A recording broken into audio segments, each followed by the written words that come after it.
ಈ ಚಿಕ್ಕದಾಗಿ ಕ್ಯೂಟ್ ಆಗಿರೋ ಪೋಲಾರ್ ಪ್ಯಾರೆಟ್ ಫಿಶ್ ನ ಈಗಾಗಲೇ ಸುಮಾರು ಜನ ನೋಡಿರ್ತೀರಾ ಅಥವಾ ಇನ್ನು ಸುಮಾರು ಜನ ಇದನ್ನ ಸಾಕಿರ್ತೀರಾ. ಗುರು ನಮಸ್ಕಾರ, ನಿಮ್ಮೆಲ್ಲರಿಗೂ ಮತ್ತೊಂದು ವಿಡಿಯೋಗೆ ಸ್ವಾಗತ. ಇವತ್ತಿನ ವಿಡಿಯೋದಲ್ಲಿ ಈ ಪೋಲಾರ್ ಪ್ಯಾರೆಟ್ ಫಿಶ್ ನ ಮನೇಲಿ ಯಾವ ತರ ನಾವು ಸಾಕ್ಬೇಕು, ಯಾವ ತರ ಕೇರ್ ಮಾಡ್ಬೇಕು ಅಂತ ಹೇಳಿ ಕಂಪ್ಲೀಟ್ ಇನ್ಫಾರ್ಮೇಶನ್ ಇವತ್ತಿನ ವಿಡಿಯೋದಲ್ಲಿ ನಿಮ್ಗೆ ತಿಳಿಸ್ಕೊಡ್ತಾ ಇದ್ದೀನಿ. ಈ ಫಿಶ್ ನ ಯಾವ ತರ ಕೇರ್ ಮಾಡ್ಬೇಕು ಅಂತ ಹೇಳಿ ನೋಡೋಕ್ಕಿಂತ ಮೊದಲು ಈ ಪೋಲಾರ್ ಪ್ಯಾರೆಟ್ ಫಿಶ್ ಎಲ್ಲಿಂದ ಬಂತು ಅಂತ ಹೇಳಿ ನೋಡೋಣ. ಈ ಪೋಲಾರ್ ಪ್ಯಾರೆಟ್ ಫಿಶ್ ಅನ್ನೋದು ಇದೊಂದು ಮ್ಯಾನ್ ಮೇಡ್ ಫಿಶ್ ಆಗಿರುತ್ತೆ. ಅಂದ್ರೆ ಈ ಫಿಶ್ ಯಾವುದೇ ತರ ನೇಚರ್ ಅಲ್ಲಿ ಎಕ್ಸಿಸ್ಟ್ ಇರೋದಿಲ್ಲ. ಇದನ್ನ ಎರಡು ಚಿಕ್ಲೆಟ್ಸ್ ವೆರೈಟಿ ಫಿಶಸ್ ನ ಕ್ರಾಸ್ ಬ್ರೀಡ್ ಮಾಡಿ ಈ ಒಂದು ವೆರೈಟಿನ ಇಂಟ್ರೊಡ್ಯೂಸ್ ಮಾಡಿದ್ರು. ಇದಕ್ಕೆ ಮೇನ್ ಆಗಿ ಬ್ಲಡ್ ಪ್ಯಾರೆಟ್ ಚಿಕ್ಲೆಟ್ಸ್ ಮತ್ತೆ ಕನ್ವೆಟ್ ಚಿಕ್ಲೆಟ್ಸ್ ನ ಎರಡನ್ನು ಕ್ರಾಸ್ ಬ್ರೀಡ್ ಮಾಡಿ ಈ ವೆರೈಟಿನ ಇಂಟ್ರೊಡ್ಯೂಸ್ ಮಾಡ್ತಾರೆ. ಆ ಎರಡು ವೆರೈಟಿನ ಬ್ರೀಡ್ ಮಾಡಿ ಬಂದಿದ್ದೆ ಈ ಪೋಲಾರ್ ಪ್ಯಾರೆಟ್ ಫಿಶ್.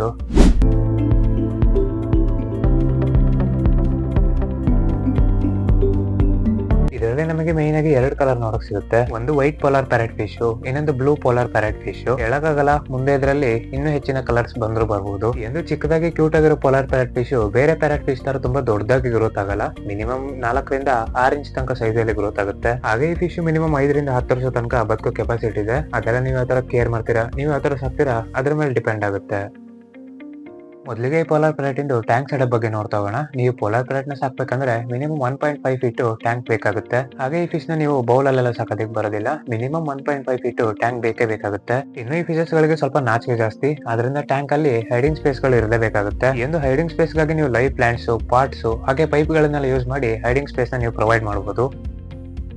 ನೆಕ್ಸ್ಟ್ ಇನ್ನು ಕೇರ್ ಆಗಿ ಮೇಂಟೆನೆನ್ಸ್ ನೋಡೋದಾದ್ರೆ, ಈ ಒಂದು ಪೋಲಾರ್ ಪ್ಯಾರೆಟ್ ಫಿಶ್ ನ ನೀವು ಈಸಿಯಾಗಿ ಕೇರ್ ಆಗಿ ಮೇಂಟೆನೆನ್ಸ್ ನ ಮಾಡಬಹುದು. ಈ ಫಿಶಸ್ ಗಳಿಗೆ ಯಾವಾಗಲೂ ತುಂಬಾ ಚೆನ್ನಾಗಿರೋ ವಾಟರ್ ಕ್ವಾಲಿಟಿನ ಮೇಂಟೈನ್ ಮಾಡಬೇಕಾಗುತ್ತೆ. ಅದರಿಂದ ಟ್ಯಾಂಕ್ ಅಲ್ಲಿ ಫಿಲ್ಟರ್ ಇದ್ರೆ ತುಂಬಾ ಒಳ್ಳೇದು. ಆದಷ್ಟು ಇದಕ್ಕೆ ಸ್ಪಾಂಜ್ ಫಿಲ್ಟರ್ ನ ಯೂಸ್ ಮಾಡಿ. ಇನ್ನು ಈ ಚಳಿಗಾಲದಲ್ಲಿ ಚಳಿ ಎಲ್ಲ ಜಾಸ್ತಿ ಇರುತ್ತೆ, ಅದರಿಂದ ಕಾಯಿಲೆಗಳು ಕೂಡ ಬೇಗ ಅಟ್ಯಾಕ್ ಆಗುತ್ತೆ. ಅದರಿಂದ ಚಳಿಗಾಲದಲ್ಲಿ ಹೀಟರ್ ನ ಯೂಸ್ ಮಾಡೋದು ತುಂಬಾ ಒಳ್ಳೇದು. ಅವಾಗಲೇ ಹೇಳಿತಾರೆ, ಫಿಶಸ್ ಗಳಿಗೆ ವಾಟರ್ ಕ್ವಾಲಿಟಿ ತುಂಬಾ ಚೆನ್ನಾಗಿರ್ಬೇಕಾಗುತ್ತೆ. ಅದರಿಂದ ನೀವೇನಾದ್ರೂ ಟ್ಯಾಂಕ್ ಅಲ್ಲಿ ಫಿಲ್ಟರ್ ನ ಯೂಸ್ ಮಾಡಿದ್ರೆ ಮಿನಿಮಮ್ 30 ದಿನಕ್ಕೊಂದ್ಸರಿ ಅರ್ಧ ನೀರನ್ನ ತೆಗೆದು ಹೊಸ ನೀರನ್ನ ಹಾಕ್ತಿರ್ಬೇಕು.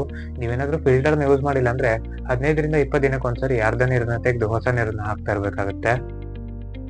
ನೆಕ್ಸ್ಟ್ ಈ ಫಿಶಸ್ ಗಳಿಗೆ ಆಯಾ ಫುಡ್ ನ ಹಾಕ್ಬೋದು ಅಂತ ಹೇಳಿ ನೋಡೋದಾದ್ರೆ, ಇದಕ್ಕೆ ಫ್ಲೆಕ್ಸ್ ಫುಡ್, ಮೈಕ್ರೋ ಪೆಲೆಟ್ಸ್ ಹಾಗೆ ಪೆಲೆಟ್ಸ್ ಅಲ್ಲಿ ಇದ್ರ ಮೌತ್ ಸೈಜ್ ಯಾವ್ದಾವ್ದು ತಿನ್ನಕ್ಕಾಗುತ್ತೆ ಅದನ್ನ ಫೀಡ್ ಮಾಡ್ಬೇಕು. ಇದ್ರದ್ದು ಮೌತ್ ತುಂಬಾ ಚಿಕ್ಕ ಇರೋದ್ರಿಂದ ಆದಷ್ಟು ಚಿಕ್ಕ ಪೆಲೆಟ್ಸ್ ನ ಯೂಸ್ ಮಾಡಿ. ಲೈವ್ ಫುಡ್ ಅಲ್ಲಿ ಬ್ಲಡ್ ವರ್ಮ್ಸ್, ಮಸ್ಕಿಟೋ ಲಾರ್ವಾ ಎಲ್ಲ ನೀವು ಫೀಡ್ ಮಾಡಬಹುದು.